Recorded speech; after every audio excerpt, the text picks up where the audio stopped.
भोला जी जगाई कैसे जी। सुतल बड़े भोला जी जगाई कैसे। बिना कैले दर्शनवा घरवा जाई कैसे। बिना कैले दर्शनवा घरवा जाई कैसे। भंगिया लियनी भोला जी धतुरवो लेके आईनी। भंगिया लियनी भोला जी धतुरवो लेके आईनी। बेल के पतिया चढ़ाई कैसे। बेल के पतिया चढ़ाई कैसे।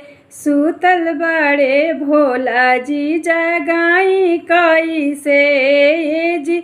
सुतल बड़े भोला जी जगाई कैसे। बिना कैले दर्शन